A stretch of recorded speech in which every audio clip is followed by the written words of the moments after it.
Two major heel turns in AEW. Shane McMahon's Mone meeting confirmed. My review of AEW Dynamite and more. I'm Ollie Davis, and this is the WrestleTalk News. Support WrestleTalk! After 5 months of me asking for it, Mercedes Mone finally went full heel in AEW last night, seemingly aligning herself with the Elite and entering a feud against the women's division's returning babyface, Britt Baker. It's DMD versus CEO. But the Elite aren't the only wrestling authority figures Mone's been chatting to, because there's also CEO Heart Shane O'Mac. Here comes a Mone! Mone calls. Here comes a Mone, Mone, Mone, Mone, Mone, Mone, Mone, Mone, Mone, Mone, and Shane McMahon. It was previously reported by PW Insider that Mone just so happened to coincidentally run into Shane McMahon at New York's LaGuardia Airport while she was traveling to Forbidden Door on Sunday, where they talked about AEW. This comes off the back of Conrad Thompson recently saying on JR's podcast that he's heard Shane had contacted talent in AEW. It's been speculated these rumours could be Shane's way to get a WWE return. Nick Khan and Triple H might decide to bring him back in so he doesn't go to AEW. Mercedes herself has now confirmed the meeting via her official newsletter, revealing that Shane also gave Mone his number before they parted ways, the dog. She signed off. The rest, as they say, is history, or maybe a mystery. I can't believe I want Shane McMahon in AEW so much. How would you book him joining the Elite? Tell me by beating Bryan Danielson in a straight-up wrestling match in the comments down below.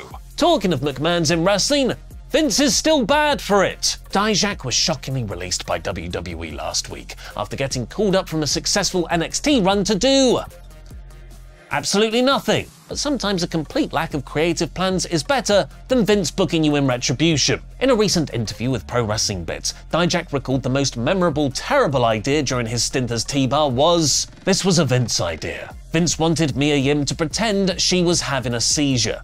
We were presented this by the writer, the producer. We didn't want to shoot the messenger. You could see in their face that they're like, I'm sorry, but Vince wants you to have a seizure. We're all like, what are you talking about? We can't do this. That's the way the production meetings worked back then under Vince, because he'd say something and everyone would just have wide eyes because you can't call him on it. Retribution was so bad, we went back and watched the Raw episode when they first debuted, which also featured the first ever Raw Underground.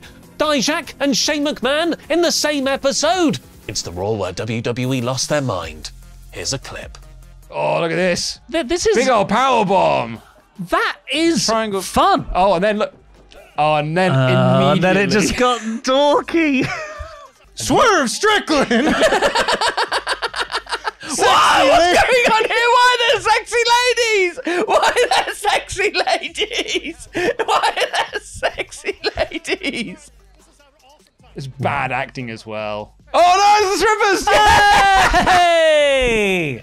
It's coming! Raw Underground! And so are you, with these women. What the f is Isaiah Swerve Scott doing in Raw Underground? And why are there strippers? Why are there strippers? No, I think you guys might have missed something in that. No, I think okay. I saw Samantha Irvin? no. Swerve Strickland. Yes. What? Yes. No, oh my, what? AEW World Champion Swerve Strickland on a I night was just out? about to say, whoever that dude is a terrible actor. Now it's time for my review of AEW Dynamite. Beach Break! Why Beach Break? I have no idea because there were absolutely zero Hawaiian shirts. What's the point of doing a beach-branded wrestling show if Tony Schiavone isn't wearing a Hawaiian shirt? In about 5 minutes. The show opened cold on Renee Paquette interviewing Daniel Garcia ahead of his Will Ospreay International title match, when MJF stepped in to ask to be in Garcia's corner. I'm sure MJF has no other plans for this. The first match was a pay-per-view caliber bout between Bryan Danielson and Pac in the Owen Hart Tournament semi-final. Bryan's neck was a target taped up and cupped after years of accumulated damage, so Pac rightfully went right for it with a tombstone piledriver and a top rope avalanche brainbuster. Danielson's selling was amazing, getting over the numbness in his arm as much as the pain in his neck. The final sequence of near falls was so well done, I actually thought Pac might win it, but Danielson got the last technical pin to advance. The ROH champion Mark Briscoe then revealed he bleeds AEW, declaring himself as the first member of Team AEW for Blood and Guts. Jack Perry took him out, who was attacked by Kyle O'Reilly, who, in turn, was laid out by Okada and the rest of the Elite. I thought they missed an opportunity to have the new TNT champion Perry speak in front of the CM Punk-loving Chicago crowd, where he could have got some nuclear heat. Also, as much as I love Briscoe, if Team AEW is going to be him and the Acclaimed, who made up the segment's final save, that's quite underwhelming. In both a tournament and blood feud grudge match, Willow Nightingale and Chris Statlander brawled in their Owen Hart fight. But in the first of 2 weapon backfire spots on this episode, Chris went to use Stokely's chain, nearly hit Stokely, letting Willow get the roll-up victory. There's more in this feud, and Willow advances. In the episode's best segment, Britt Baker cut an in-ring promo following her return at Forbidden Door. She spoke about her past, revealing she'd had a mini-stroke 10 months ago, her present that she's now medically cleared, and her future.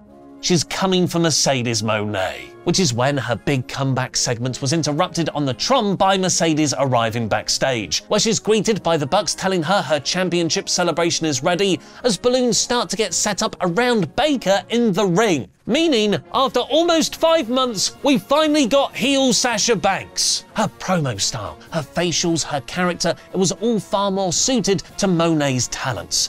The two went back and forth on the mic, saying the word bitch a lot, where Baker challenged Mercedes to a match at All In. Bitch. For Moné to reply, she has to get to the back of the line. Also bitch. Chris Jericho replaced Taz on commentary next, getting Taz escorted out of the arena. It was so he could watch Hook's trios match with Samoa Joe and Shibata against the Cage of Agony up close. After a triple submission finish, the rest of the Learning Tree attacked the faces with chairs for a hardcore beatdown angle, Pillmanizing Shibata's arm, hitting Joe with a chair, hitting Hook with the brass knucks, and then Big Bill chokeslamming him through a table. And as if all that wasn't enough, Jericho fireballed him backstage later. Jeff Jarrett was in full veteran babyface mode for his Owen Hart first round match. He was fighting for his tragically passed best friend Owen, and cut one of the best promos of the year to build this journey, which is why it was extra awesome his mystery wildcard opponent was the returning Hangman Page, a man somehow even more aggressive than when he left, where he proceeded to beat the crap out of Jarrett. Jeff got some great comeback spots like a stroke on the apron and a buckshot lariat caught into a sharpshooter, but it was inevitable. Hangman won, taking aim at Swerve Strickland's world title. He's so focused on Swerve that he rudely turned down the Bucks, asking him to join the Elite in Blood and Guts. He's in the Owen, and he's going to win that. Although I think if Swerve joins Team AEW,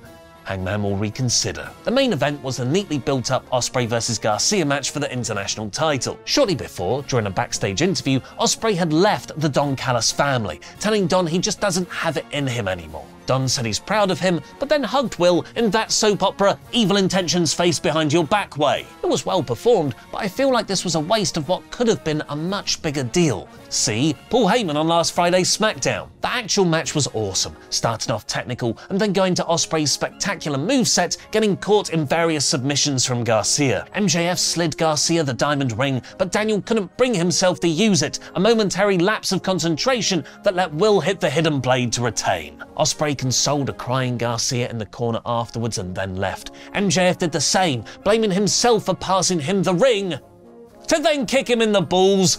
There's my Max! He blooded Daddy Magic. He blooded Daniel Garcia. He punched security off the apron. He second rope tombstoned Garcia as not Adam Pearce tried to stop him. I don't know why that's so bad. I've seen Darby Allin take it for a near fall. Ospreay then limped down to chase Max off, who walked through the crowd and actually physically shoved the fan, all while Garcia got a stretcher job. A hot angle that really makes me want to watch Collision, where MJF will open the show. This week's Dynamite is 82%. But I tell you what's going to be even more dynamite, Deadpool vs Wolverine, out later this month. Watch the brand new episode of What's On with Luke and Dan to find out more movie release news.